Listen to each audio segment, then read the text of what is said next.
లో వారే పోటీ చేస్తారని అందరూ భావించారు. నియోజకవర్గ ఇన్ఛార్జీలకు కాకుండా ఇంకెవరికి టికెట్ ఇస్తారని అనుకున్నారు. కానీ ఎలక్షన్ సమయానికి పొలిటికల్ ఈక్వేషన్లు చేంజ్ అయ్యాయి. జనసేన బీజేపీతో పొత్తు, సీట్ల సర్దుబాటులో భాగంగా కొందరు నేతలు టికెట్టు త్యాగం చేయాల్సి వచ్చింది. పార్టీ పవర్లోకి వచ్చిన తర్వాత నామినేటెడ్ పోస్టుల్లో ఫస్ట్ ప్రయారిటీ త్యాగరాజులకే అని కూటమి నాయకత్వం హామీ ఇచ్చింది. దీంతో అలాంటి నేతలు టీడీపీ, జనసేన, బీజేపీ అభ్యర్థులు గెలుపు కోసం కృషి చేశారు.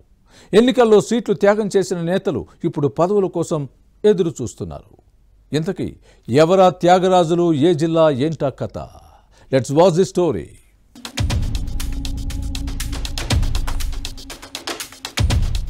సాధారణ ఎన్నికల్లో టీడీపీ, జనసేన, బీజేపీ పొత్తు పెట్టుకున్నాయి. దీంతో తెలుగుదేశంలో కొందరు నేతలు సీట్లు త్యాగం చేయాల్సి వచ్చింది. కూటమి పవర్లోకి వచ్చిన తర్వాత అలాంటి వారికి నామినేటెడ్ పోస్టుల్లో ప్రాధాన్యత ఇస్తామని ఆయా పార్టీల అధినాయకత్వాలు హామీ ఇచ్చాయి.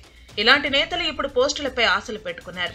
ఎన్డీఏ కూటమిలో భాగస్వాములైన టీడీపీ, జనసేన, బీజేపీ నేతలు టికెట్ వస్తే చాలు గెలుపు పక్కా అనుకున్నారు. ఈ నేపథ్యంలోనే మునుపెన్నడూ లేని విధంగా 3 పార్టీల్లో పోటీ ఏర్పడింది. టీడీపీలో అయితే ఎన్నో ఆటుపోట్లు, వైసీపీ నుంచి ఎదురు దెబ్బలు, కేసులు, అరెస్టులు, ఇలా ఒకటా రెండా పలు కుట్రలను ఎదుర్కొన్న నేతలు నియోజకవర్గాల ఇన్ఛార్జీలుగా తమకే టికెట్లు వస్తాయని భావించారు.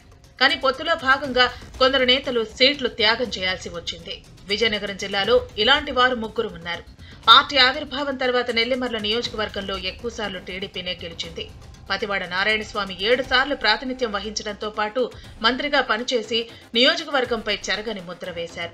కానీ పతివాడ నారాయణస్వామికి వయోభార్యం రీత్యా తెలుగుదేశం బాధ్యతలను కర్రోతు బంగారాజుకు అప్పగించారు.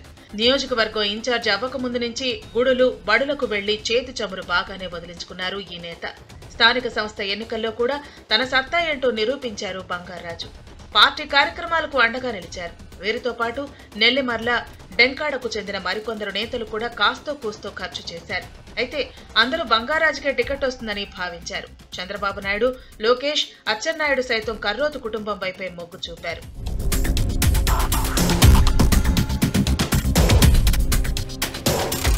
అయితే నెల్లిమర్ల నియోజకవర్గ జనసేన నాయకురాలు లోక నాగమాధవి తనకు టికెట్ ఇవ్వాలని పార్టీ అధినేత పవన్ కళ్యాణ్ ను అడిగారు.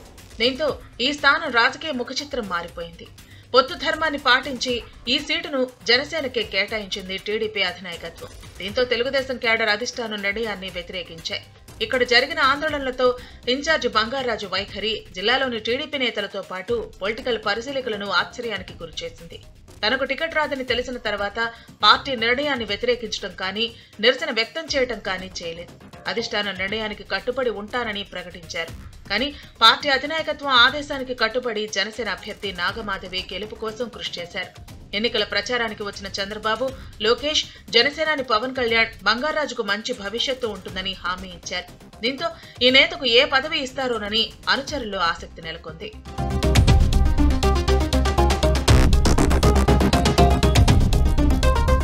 ఇక శృంగవరపుకోట నియోజకవర్గ టీడీపీలో విలక్షణమైన పరిస్థితి ఉండేది. ఈ నియోజకవర్గం ఇన్ఛార్జి తీరుపై అప్పట్లో పెదవి విరిచిన టీడీపీ అధిష్టానం ఈ ప్రాంతానికి చెందిన ఎన్ఆర్ఐ గొంపకృష్ణను రంగంలోకి దించింది. అమెరికాలో సాఫ్ట్వేర్ ఇంజనీర్ గా పనిచేస్తూ పార్టీకి సహాయ సహకారాలు అందించేవారు. గొంపకృష్ణ శృంగవరపుకోట రాజకీయాల్లో పాగా వేసిన తర్వాత కోళ్ల లలితకుమారి వర్గంతో ఆధిపత్య పోరు నడిచేది. పార్టీ అధినేతలు చంద్రబాబు, లోకేష్ ఆదేశంతో ఎస్కోట వచ్చి పార్టీ కోసం పనిచేస్తున్నానని పదే పదే చెప్పేవారు. కానీ టీడీపీ టికెట్ను మాత్రం లలితకుమారికే ఇచ్చారు.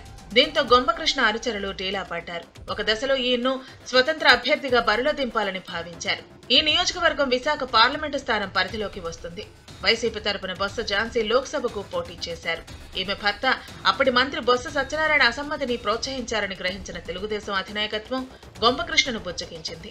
ఏ ఉద్దేశంతో అమెరికా నుంచి విజయనగరం జిల్లాకు వచ్చారో ఆ ఆశయాలను నెరవేర్చడంతో పాటు న్యాయం చేస్తామని భుజం తట్టి హామీ ఇచ్చారు. దీంతో కోళ్ల లలితకుమారి గెలుపుతో పాటు విశాఖ పార్లమెంటు అభ్యర్థి శ్రీభరత్ కు శృంగవరపుకోటలో మెజార్టీ వచ్చేలా చక్రం తిప్పారు.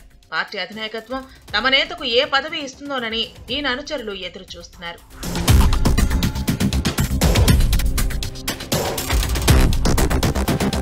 విజయనగరం పార్లమెంటు నియోజకవర్గం టీడీపీ అధ్యక్షుడు, చీపురుపల్లి అసెంబ్లీ స్థానం ఇన్ఛార్జిగా కిమిడి నాగార్జున పార్టీని పటిష్టం చేశారు. మంత్రి బొత్స సత్యనారాయణకు ధీటుగా ఇక్కడ రాజకీయాన్ని నడిపించారు. సత్యబాబుకు కిమిడి నాగార్జునే పోటీ అని అందరూ అనుకున్నారు. కానీ టికెట్ కేటాయింపులో తేడా వచ్చింది. మాజీ మంత్రి కిమిడి కళా వెంకట్రావు ఎచ్చర్ల సీటుపై ఆశలు పెట్టుకున్నారు. కూటమి పార్టీల పొత్తులో భాగంగా బీజేపీకి ఈ స్థానం కేటాయించడంతో కళా వెంకట్రావుకు చీపురుపల్లి టికెట్ కేటాయించారు. టీడీపీ అధినాయకత్వ నిర్ణయాన్ని అందరూ వ్యతిరేకించి నిరసన వ్యక్తం చేశారు.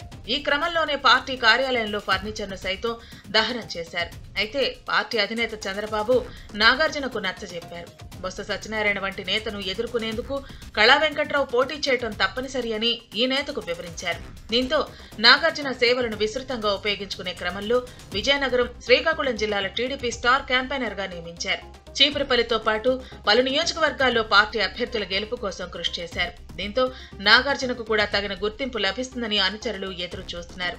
కూటమి అభ్యర్థుల గెలుపులో కీలకంగా వ్యవహరించిన నెల్లిమర్ల నియోజకవర్గ టీడీపీ ఇన్ఛార్జ్ కర్రోతు బంగారాజు, చీపురుపల్లి నేత కిమిడి నాగార్జున, టీడీపీ రాష్ట్ర కార్యదర్శి గొంపకృష్ణకు నామినేటెడ్ పదవులు దక్కే అవకాశం ఉందని జిల్లాకు చెందిన నేతలు భావిస్తున్నారు. ఏం జరుగుతుందో చూడాలి మరి.